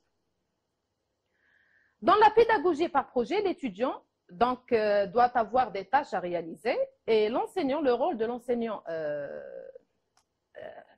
l'enseignant accompagnateur, il est orienté par la contrainte. Ça veut dire il donne des tâches à son étudiant, il lui fournit les matériaux, les ouvrages, ça veut dire il lui montre le chemin afin de les réaliser. On peut pas, je vous ai dit qu'on ne peut pas le laisser comme ça. Et l'apprentissage en question, pourquoi on doit donner des projets à nos étudiants? L'objectif, le premier objectif, c'est l'apprentissage. Par exemple, moi, par rapport à ma matière entrepreneuriat, je donne des projets à mes étudiants pour avoir une note TD. Donc, je leur donne des projets. Je leur demande d'avoir une idée de création d'entreprise et la réaliser sur terrain. Bien sûr, ils ne vont pas la réaliser réellement parce qu'ils n'ont pas le montant. Ça veut dire qu'ils sont encore des étudiants. Ils ne peuvent pas faire réellement les démarches. Mais mon objectif derrière ce projet-là, c'est de connaître les étapes ou bien le processus entrepreneurial. Ça veut dire, si vous avez une idée de création d'entreprise, quelles sont les étapes que vous devez respecter, que vous devez réaliser pour créer votre entreprise. Donc, c'est l'apprentissage derrière le projet. Ça, c'est un exemple par rapport aux langues. Donc, si un enseignant qui travaille par exemple un enseignant de français ou bien d'anglais, il demande à son étudiant d'écrire un texte descriptif qui exige la recherche et l'apprentissage de différents adjectifs qualificatifs, les verbes, d'état et d'appréciation, les temps et les modes de conjugaison. L'objectif derrière ce projet-là, ce n'est pas juste pour avoir une note. Certainement, l'enseignant il a un objectif d'apprentissage. Donc, l'étudiant de langue, il va apprendre comment utiliser les verbes d'appréciation, quand est-ce qu'il emploie, par exemple, le présent, quand est-ce qu'il emploie le passé, et ainsi de suite. Donc, l'objectif derrière le projet, c'est l'apprentissage. Le deuxième type de feuille de route, c'est la feuille de route du projet à visée certificative. Qu'est-ce que ça veut dire certificatif? Ça veut dire vous évaluez l'apprentissage à travers un projet de fin d'études, un mémoire de fin d'études. Et le mémoire ou bien le projet de fin d'études, c'est un consentement, un contrat d'apprentissage entre l'enseignant et l'étudiant. C'est un contrat. Ça veut dire chacun il a des intérêts. L'enseignant, il aimerait bien faire un bon travail, c'est-à-dire qui reflète ses compétences, et l'étudiant, il aimerait bien avoir une bonne note. Donc, c'est un contrat entre les deux. Ce contrat doit être basé sur les points suivants. Donc, l'enseignant, il doit déterminer l'objectif global et les objectifs globaux de la formation. L'étudiant doit définir les objectifs d'apprentissage, ça veut dire comment il va réaliser son travail et quels sont ses objectifs. Ça veut dire chacun, il a des objectifs. L'enseignant, il a des objectifs et l'étudiant, il a aussi des objectifs. Je vous ai dit qu'on ne peut pas obliger l'étudiant à faire des choses ou bien un projet qui dépasse ses compétences. Ce n'est pas logique. Donc, l'étudiant doit définir les objectifs d'apprentissage qui ne doivent pas sortir du cadre des objectifs globaux. Bien sûr, l'étudiant, il a le droit de proposer des objectifs, mais il ne doit pas sortir des objectifs fixés par l'enseignant. Il doit faire, ou bien il doit respecter les notions, ou bien le règlement imposé par son enseignant. Il doit exprimer ses besoins dont une partie est prioritaire et justifiée. Un autre point, donc l'enseignant aussi, il doit préciser les activités d'apprentissage pour son étudiant. Il doit créer des conditions de performance et il doit fournir des ressources matérielles et humaines pour son étudiant. L'enseignant doit aussi faire l'épreuve d'apprentissage pour son étudiant afin que l'étudiant puisse s'évaluer, ça veut dire faire une auto-évaluation pour voir s'il est sur le bon chemin ou bien il doit corriger certains points. Et enfin, l'enseignant doit fixer les critères d'évaluation correspondant aux objectifs tracés. Ça veut dire, comme M. Belhani vous a expliqué tout à l'heure, on doit avoir une grille d'évaluation, on doit avoir des critères sur lesquels on peut évaluer notre étudiant. Le deuxième point, donc, c'est la fiche de stage. Le stage, il est important pour le curriculum, pour le programme de formation et il nous aide à maîtriser ou bien il a une importance par rapport à la maîtrise et le pilotage des apprentissages et de l'auto-évaluation. Et le stage, généralement, c'est une liaison entre tout ce qui est théorique avec la pratique. C'est ça le stage. Donc, qu'est-ce qu'une fiche de stage? La majeure spécificité qui doit caractériser les études supérieures, c'est la contextualisation, qui permet d'allier les études théoriques avec la pratique au réel existant sociétal. Ça veut dire on va lier tout ce qui est théorique avec la pratique réellement sur terrain. Les modalités et les fonctionnements des stages. En s'inscrivant dans une logique de contextualisation dans un cadre d'une formation alliant la théorie à la pratique, le stage, il est considéré comme l'un des outils concrets et adaptés à l'interdisciplinarité et la transdisciplinarité. Ça veut dire تداخل ولا تعدد التخصصات والعبارة المنهجية. Le stage vise l'installation des compétences professionnelles, bien sûr. C'est une expérience pour appliquer le savoir-faire acquis durant les enseignements ou pour analyser les pratiques professionnelles. Ça veut dire dans un stage, on peut pratiquer nos compétences. On peut pratiquer ce qu'on a acquis comme formation, comme connaissance. On peut les pratiquer réellement sur terrain. L'application des acquis présente ce que les experts en pédagogie universitaire appellent le transfert des apprentissages. Et l'analyse des pratiques réelles in vivo apporte un plus et ouvre de nouvelles perspectives devant l'étudiant. Ça veut dire en faisant un stage, l'étudiant il peut découvrir de nouvelles informations, de nouvelles connaissances. Ça veut dire qu'il ne va pas être limité seulement par tout ce qui est théorique. Il va développer sa vision, il va développer ses connaissances. Parce que la pratique, elle est vraiment différente par rapport à tout ce qui est théorique. Ce n'est pas du tout la même chose.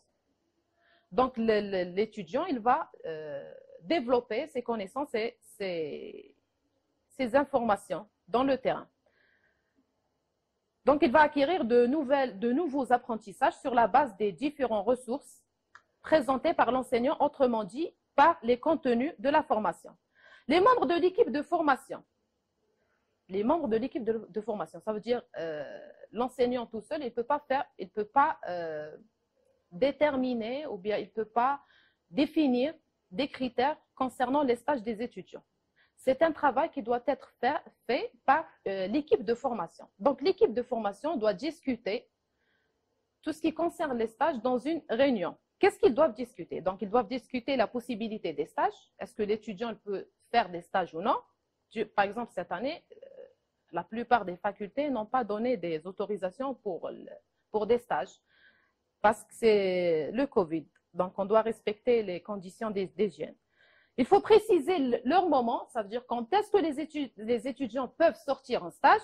Il faut préciser les partenaires universitaires et socio-économiques, ça veut dire où est-ce qu'on peut mettre notre étudiant, où est-ce qu'il peut pratiquer ses connaissances, ça veut dire l'endroit approprié, et qui a une liaison avec la théorie. Ça veut dire qu'on ne peut pas enseigner une chose et mettre l'étudiant dans un autre endroit qui n'a aucune liaison avec notre théorie. Déterminer les contenus du stage, ça veut dire l'étudiant, qu'est-ce qu'il va faire exactement durant le stage, et définir les modalités et le suivi d'évaluation, ça veut dire comment on va évaluer notre étudiant. Peut-être on peut demander aux étudiants de présenter ou bien de faire un rapport de stage pour le présenter, que ce soit oralement ou bien un document écrit. L'étudiant doit partir en stage en étant outillé et l'enseignant accompagnateur doit lui fournir. Ça veut dire, si vous voulez que vos étudiants font un stage, vous devez leur fournir une fiche des tâches. Ça veut dire qu'est-ce qu'ils doivent faire, quelles sont leurs tâches par rapport à ce stage, oui, et les activités à réaliser sur terrain et qu'elles soient d'application ou d'analyse. Ça veut dire qu'est-ce qu'ils vont faire exactement. Est-ce qu'ils vont analyser le terrain ou bien ils vont appliquer des expériences ou bien… Ça veut dire que c'est à l'enseignant de demander ou bien de confier des tâches à son étudiant. L'enseignant accompagnateur aussi, il doit fournir des fiches et des grilles contenant des critères d'auto-évaluation. Ça veut dire comment vous allez évaluer votre étudiant. Il y a 2 niveaux.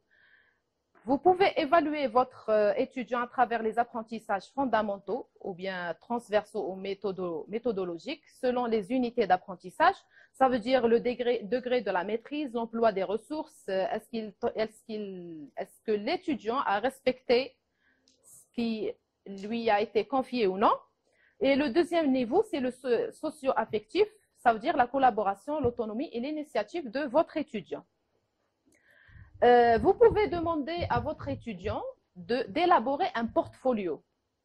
Portfolio, ça veut dire un document, pour le présenter oralement ou bien d'une manière écrite. Et maintenant, je vais vous expliquer qu'est-ce qu'un portfolio. Et c'est la dernière activité que vous allez réaliser dans votre formation. C'est la dernière chose à travers laquelle vous allez clôturer votre formation. C'est le portfolio. Le portfolio, c'est un dossier, c'est un document qui contient tous vos apprentissages, vos compétences. Je vais vous montrer un exemple. Le portfolio, donc, c'est un outil de pilotage et d'évaluation des apprentissages mis à la main de l'enseignant et c'est une occasion d'auto-évaluation mise à la portée de l'étudiant. Le portfolio, c'est pas seulement un terme, parce que généralement, on utilise le terme portfolio dans le domaine artistique, c'est-à-dire tout ce qui concerne la mode ou bien les arts. Mais on peut l'utiliser aussi dans les apprentissages et l'enseignement. Il s'agit de l'idée même d'exposer ses propres compétences. Sur le marché des formations, le portfolio est exploité selon 2 fins, ça veut dire 2 objectifs. Le portfolio, il peut être élaboré pour l'évaluation des apprentissages des étudiants au sein d'un cours ou bien qui a des visées didactiques, diagnostiques ou formatives. Ça veut dire que vous pouvez demander à votre étudiant d'élaborer un portfolio. Est-ce que vous avez compris qu'est-ce qu'un portfolio? C'est un dossier dans lequel vous allez mettre vos apprentissages et vos compétences. Et vous pouvez même demander à vos étudiants d'élaborer des portfolios, que ce soit avant les enseignements, durant les enseignements, après les enseignements, ou bien d'une manière répétée, ça veut dire suivi. L'étudiant, qu'est-ce qu'il va mettre dans son portfolio? Donc, il va mettre qu'est-ce qu'il a appris, qu'est-ce qu'il a acquis par rapport au cours TD ou bien TP. Et quelles sont les compétences acquises, pardon. D'accord? Donc, le deuxième point, c'est le portfolio. Il peut être élaboré pour la validation d'une certificat ou bien d'un certificat, pardon, d'un diplôme ou d'admission dans des formations supérieures ou des formations professionnelles.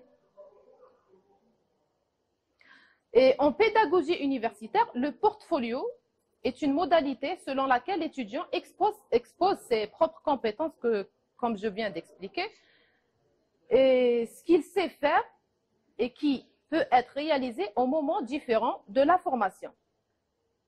Je viens de vous dire que vous pouvez demander à vos étudiants de faire le portfolio avant les enseignements, ça veut dire avant de commencer votre enseignement ou bien votre apprentissage. Pourquoi? Pour voir les points forts et les points faibles de votre étudiant avant de faire le cours. Durant les enseignements, pourquoi?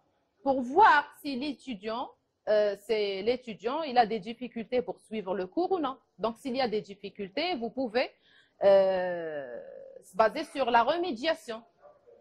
Parce que vous devez fonder votre apprentissage d'une manière solide. Ça veut dire, l'enseignant, par exemple, s'il détecte que ses étudiants ont du mal à comprendre le cours, il ne peut pas poursuivre le cours. Il doit arrêter, il doit se baser sur les points difficiles afin que les étudiants puissent comprendre ou bien puissent suivre l'enseignant. Vous pouvez aussi demander de faire un portfolio après les enseignements pour voir si les objectifs fixés au début de vos enseignements ont été atteints ou non. Et quelles sont les compétences acquises par vos étudiants. Quand vous pouvez aussi demander à votre étudiant de faire un portfolio d'une manière répétée, ça veut dire durant tout le semestre ou bien toute l'année, afin de l'accompagner et de le suivre pour voir s'il est en train de suivre vos apprentissages ou non.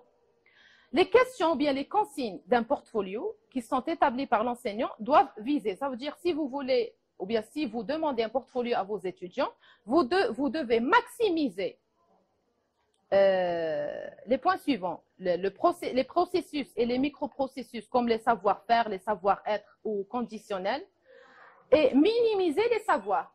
Parce que l'objectif du portfolio, c'est les compétences, c'est pour voir si l'étudiant il a bien acquis son cours ou non.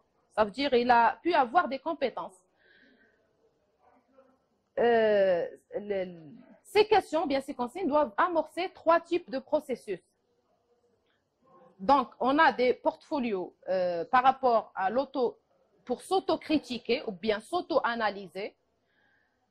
On a des portfolios pour s'auto-évaluer et ça veut dire s'auto-évaluer en étant accompagné d'un guide d'enseignement qui lui propose des questions visant à ressortir en détail les microprocessus mis en œuvre ou bien pour corriger les éventuelles erreurs de parcours. Ça veut dire s'il y a des erreurs, on doit les corriger avant de poursuivre l'apprentissage.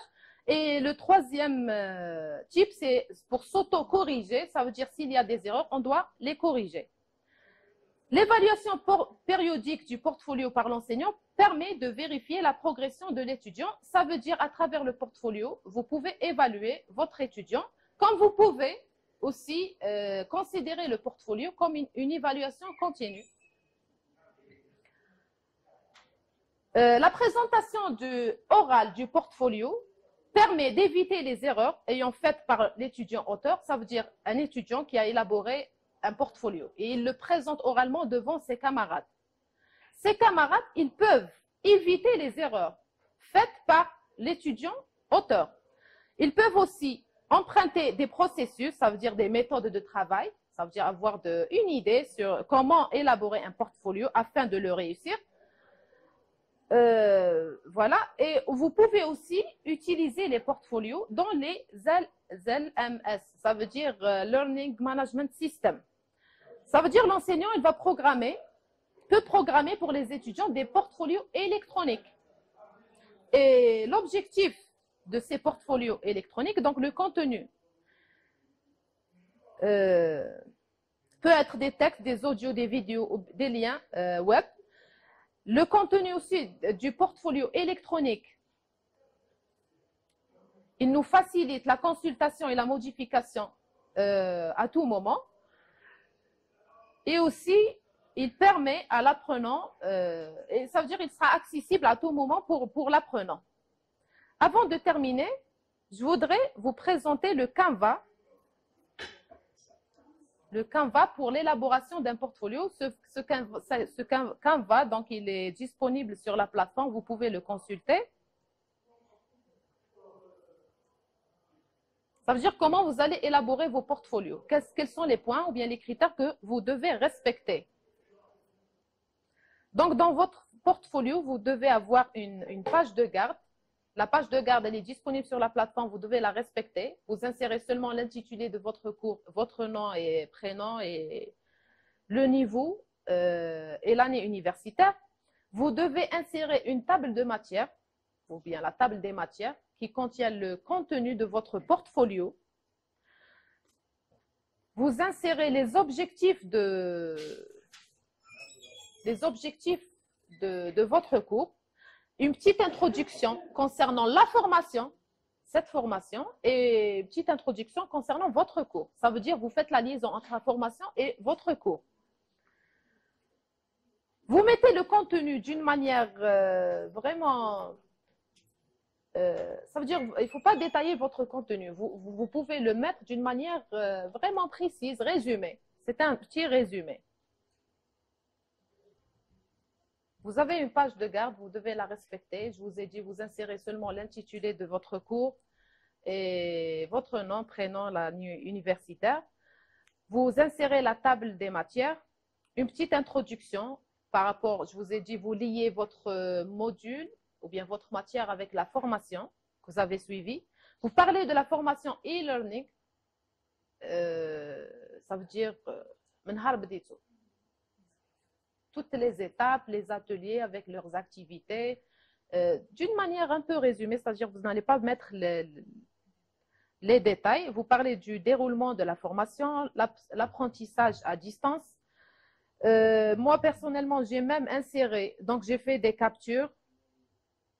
Par exemple, l'activité 2 qui nécessite l'élaboration d'une carte conceptuelle. J'ai fait une capture pour ma carte, je l'ai insérée dans mon portfolio. J'ai même parlé, donc je vous ai dit, j'ai parlé de l'apprentissage à distance, ça veut dire les ateliers avec leurs activités. Et aussi, j'ai parlé même de ces séances en présentiel, qu'est-ce qu'on a fait exactement.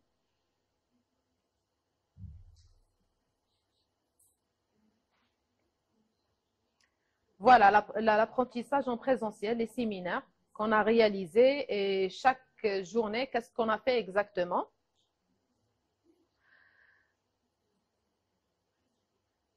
Ensuite, j'ai parlé de la structuration de mon cours en ligne. J'ai parlé du système d'entrée. Système d'entrée, les objectifs globaux, les prérequis, le test des prérequis. Non, pardon, les séminaires. Ça veut dire qu'est-ce qu'on a fait exactement durant les 3 séminaires qu'on a réalisés en présentiel. Ensuite, le 3e point, c'est la structuration, la planification d'un cours en ligne. Donc, l'organisation, comme c'est sur la plateforme. Il faut seulement la respecter et vous mettez le contenu de chaque critère. La structuration, donc, j'ai inséré l'intitulé de mon cours et les tables des matières de mon cours. J'ai inséré ma carte conceptuelle. Puis, j'ai parlé des 3 systèmes, système d'entrée, les objectifs et les prérequis, le système d'apprentissage, le contenu de ma matière d'une manière résumée, le système de sortie, ça veut dire le test de sortie, l'examen final comment vous allez le réaliser, quels sont les types de questions que vous allez mettre.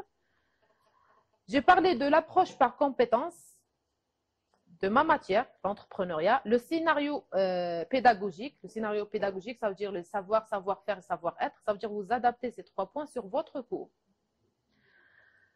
La mise en ligne de mon cours, ça veut dire comment j'ai déposé mon cours en ligne, quelles sont les étapes que j'ai respectées et comment je l'ai déposé. Vous pouvez même faire des captures. Par exemple, si vous parlez des objectifs, vous faites une capture pour les objectifs, les prérequis, ainsi de suite. Le contenu, la même chose. Ensuite, j'ai pour l'évaluation du cours, donc normalement, vous avez demandé à vos testeurs d'évaluer votre cours à travers une grille d'évaluation. Donc, le rôle de cette grille d'évaluation, vous allez la déposer ici, dans l'évaluation de votre cours. Vous déposez l'évaluation de chaque testeur. Bien sûr, vous insérez son nom, son prénom et son évaluation. Vous mettez les perspectives par rapport à cette formation, ça veut dire comment vous voyez cette formation au futur ou bien comment vous allez enseigner à distance. J'ai inséré comme annexe mon plan de cours. Normalement, vous l'avez élaboré, donc je l'ai inséré comme annexe. Je ne sais pas si c'est obligatoire ou non. C'est obligatoire. Donc, vous insérez comme annexe votre plan de cours. Donc, c'est ça le portfolio. Je vous remercie pour votre attention et je vous souhaite bon courage et beaucoup de succès dans votre carrière, Inch'Allah.